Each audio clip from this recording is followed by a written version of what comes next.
Hello everyone, good morning to you all. Welcome to day 36 of 6 a.m. Club. I am Dr. Arjun Bopanna. You're watching Mentors for IAS.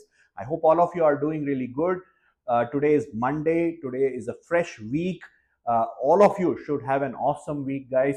Let's start this day with a lot of positive energy so that we get a good kick start for this week. And the same positive energy should continue throughout the week. We are doing science and technology. So science and technology, the way you study this week, make sure that you are going to be very comfortable. Any question that is asked from this particular section, you should be answering. So that is the kind of goal that you should have. That's the kind of studies that you should do this week. Okay, so before we go into the targets, a lot of students have been asking, what about current affairs, right? We have not been giving targets for current affairs, but there are few things that you have to keep in mind while preparing for current affairs, especially for your prelims. See, one thing students generally ask is for how long, or for UPSC, what is the duration for which you have to study current affairs. So generally about 10 months to about a year, 12 months. That is what is important. You need to study current affairs from that period. Usually that's what is asked. But if you look at some of the major issues, national, international, etc., so they have a context which goes beyond a year. But irrespective of that, what I would suggest you to do is, now that you have been reading newspaper regularly, or if you might not have regularly read newspaper, so the best source for you to cover current affairs is magazine. Any good magazine should be your go-to for current affairs. One single magazine. Again, there are so many magazines out there in the market. So many institutes release their magazine free of cost. We also have our magazine which you can download it for free. So all these magazines which are available, they try to cover most of the important topics from both national, international, and regional issues. You select one good magazine. I'm not going to say that you read only our magazine, or that magazine, this magazine. See, most of the institutes who are preparing current affairs, standard institutes, their magazines would be good enough to cover current affairs and address the questions relating to current affairs. So what you need to do is stick to one source. Don't unnecessarily read from multiple sources, especially towards the end of prelims. What happens is the market will be flooded with lot of revision current affairs materials, etc. So if you don't cover current affairs now, you will be tempted to read those things later, which would not be enough to give you a comprehensive knowledge or understanding about current affairs. So it's just going to be kind of giving you a sense of completion, but it would not be enough from the exam point of view.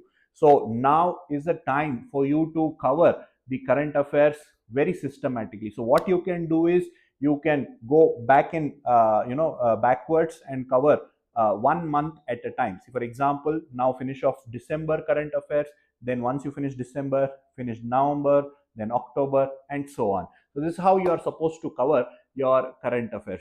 So any good magazine for a period of 10 months before prelims would be more than enough. You need to repeatedly read it. That is the key for current affairs. One magazine, multiple revision. You have several classes that are conducted by various institutions, by various faculties, so you can attend them, but at the end you have to study, revise. Only then you are going to remember the current affairs. So that's what you are supposed to do.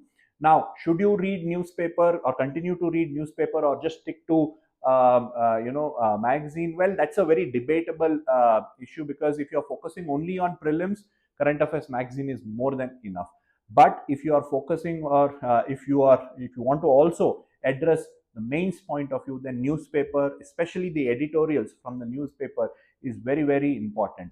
Okay, so you can cover the general information on current affairs from your magazine, but for your editorials, you have to stick to the newspaper, because it gives you a context. It also helps you to develop the writing skill, the comprehension skill, etc. So I would suggest you dedicate about half an hour for reading editorials from your newspaper. Now, this is how you cover current affairs for your prelims.